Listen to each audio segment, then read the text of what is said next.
Pouce. Bonjour à Jeannette, à Stanley, Mirail, Shaima, Abderrahman, Manel, Mohamed, Othman, Mariam, Elif. Aujourd'hui, je vais vous lire une des histoires que nous avons lues ensemble, Le grand voyage de Gouti.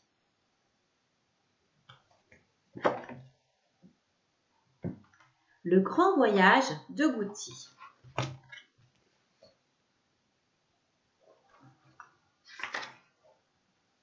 Gouti avait tout juste 3 ans, ce qui était déjà grand dans sa famille, car sa mère n'en avait que 8 et son grand-père, qui était très vieux, en avait 15.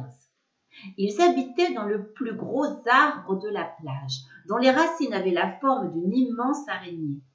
Au 3e étage, sur la première branche de gauche, entre une sterne, presque tout le temps partie en voyage, et un vieux hibou boiteux en retraite qui avait servi sur les bateaux pirates.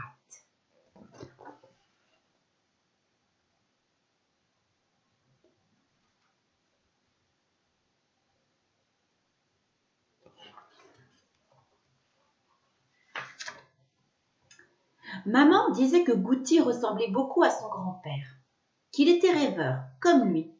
C'est vrai que son grand-père passait beaucoup de temps à rêver, mais c'est parce qu'il perdait la mémoire. On le retrouvait souvent endormi sur une autre branche, ses moustaches blanches toutes froissées, ou à enterrer un galet gris au lieu d'un gland. Gouti, lui, aimait s'asseoir devant la mer et imaginer qu'il montait sur un bateau, qu'il se cachait dans les cales, mangeait en cachette le blé ou l'avoine dans un sac jusqu'à découvrir une nouvelle île, qu'il y restait, qu'il y fondait une nouvelle famille. Il pensait souvent à tout ça et oubliait tout le reste.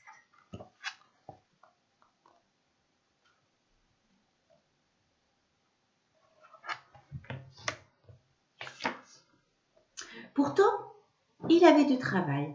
Enfin, un seul travail, toujours le même, mais un travail très important. Ramasser les noisettes dans la forêt et les enterrer près de la maison.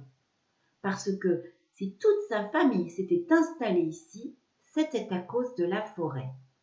Noisettes, lents, noix, pommes de pin. C'était un vrai trésor qui tombait du ciel de feuilles oranges à l'automne et qu'il fallait cacher précieusement avant l'hiver pour pouvoir manger tout le reste de l'année. Maman n'avait pas le temps de s'en charger car elle s'occupait de son petit frère, Mulot, et de sa petite sœur, Musa.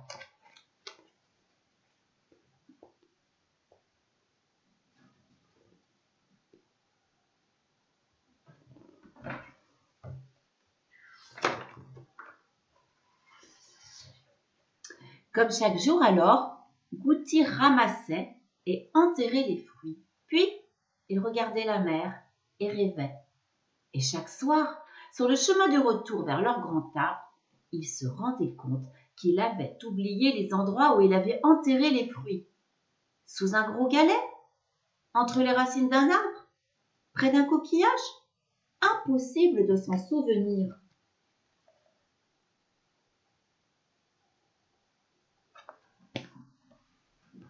Mais jamais le pauvre Gouti n'osa le dire à sa mère.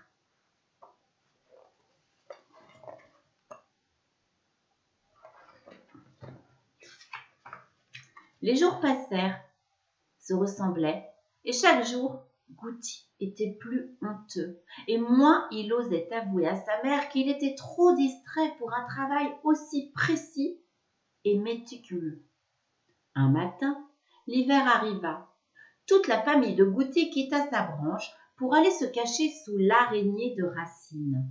C'était un terrier profond et propre que le grand-père de Gouti avait creusé il y a longtemps, mais avec la famille qui s'agrandissait, il n'y avait plus assez de place pour garder à manger à côté d'eux.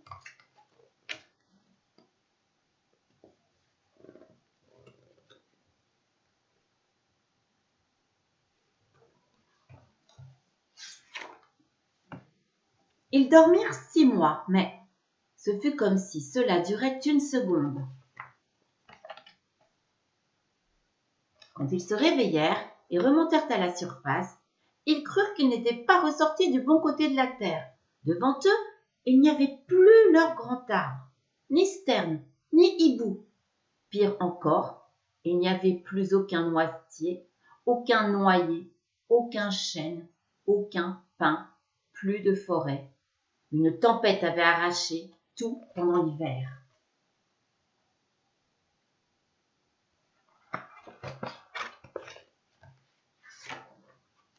Maman, en toute occasion, savait s'organiser. Le plus important est de manger, dit-elle d'une voix calme, et elle demanda à Goutti d'aller déterrer les provisions dans le sable. Goutti se mit alors à pleurer. La plage était immense, autant chercher une aiguille dans une botte de sapin.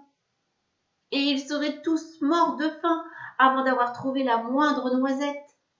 Et les arbres au bord de cette plage ne donneraient plus jamais de fruits. Ils étaient tous allongés sur le sable, les branches cassées, les racines en l'air.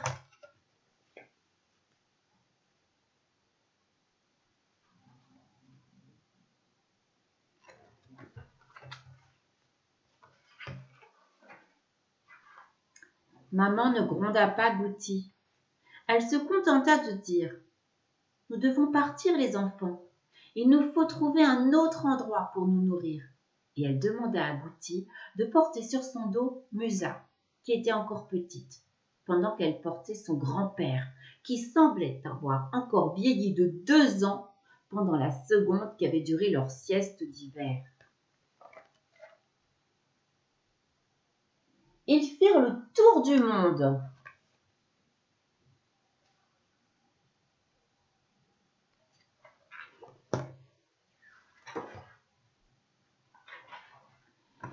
Ils traversèrent des plaines, des rivières, des montagnes et des déserts. Ils grignotèrent un peu partout, dans des caves et des greniers, en haut d'arbres bizarres qu'ils n'avaient jamais vus, et dans le fond de trous interminables qui semblaient passer sous les océans.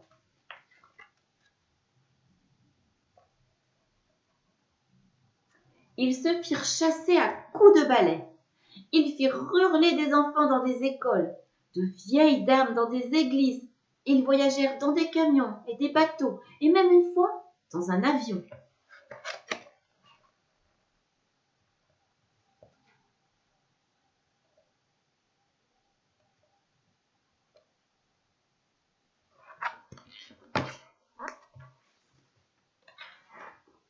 Et puis un jour, des mois ou peut-être des années plus tard, un jour où ils étaient encore plus affamés que les autres jours, le grand-père aux moustaches blanches, qui n'avait presque pas dit un mot depuis le début de leur voyage, leur dit « Il est temps de retourner chez nous. » Maman devait trouver cela idiot, mais comme grand-père ne disait jamais rien quand il parlait, il fallait lui obéir.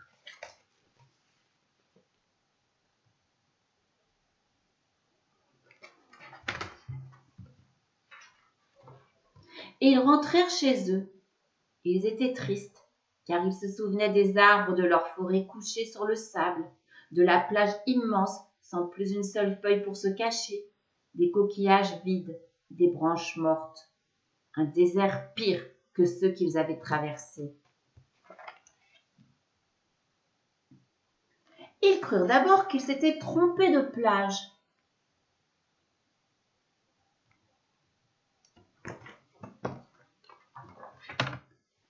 Seul grand-père avait le sourire. Cela faisait danser ses moustaches blanches, alors il demanda à toute la famille de s'asseoir sur un petit tas de sable et il raconta.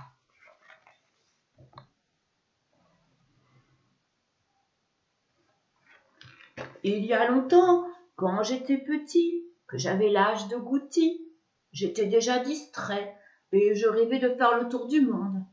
Nous étions pauvres et maigres. Il n'y avait presque pas d'arbres sur la plage, aucune forêt. Nous n'avions presque rien à manger et en plus, j'oubliais à chaque fois l'endroit où je cachais les rares noisettes que j'enterrais dans le sol.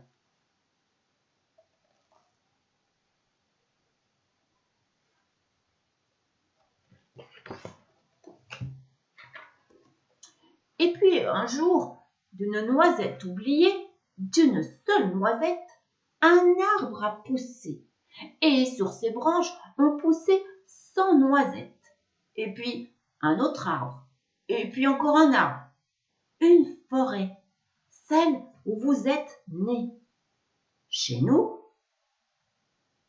Mais il ne se passe pas une vie sans que souffle la tempête et sans que tout soit à recommencer.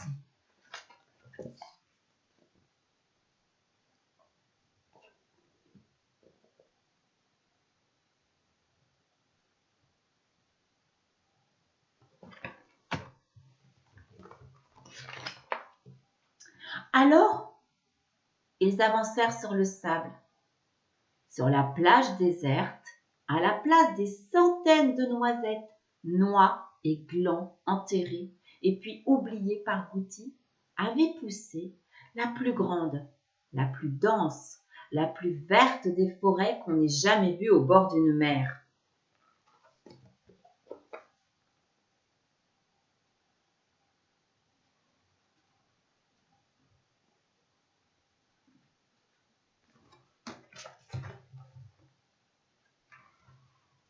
La maman de Goutti le serra fort dans ses bras, alors que Mulot et Musa couraient entre les troncs et applaudissaient avec leurs petites pattes sous le regard tranquille de la sterne et du hibou, qui était revenu depuis longtemps.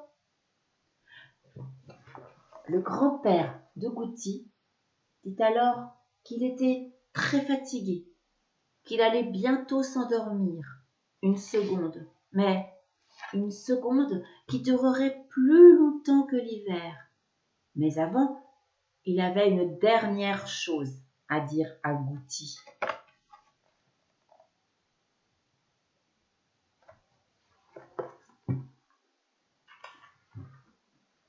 Il le prit à part. Ils marchèrent jusqu'à avoir presque les pattes dans l'eau et de l'écume sous les moustaches. Et il parla doucement. Tu vois, Goutti, les vrais trésors ne sont pas ceux qu'on cherche toute sa vie. Ils sont cachés près de nous depuis toujours. Si on les plante un jour, si on les cultive et qu'on les arrose tous les soirs, en oubliant même pourquoi à la fin, ils fleuriront un beau matin alors qu'on ne les espérait plus.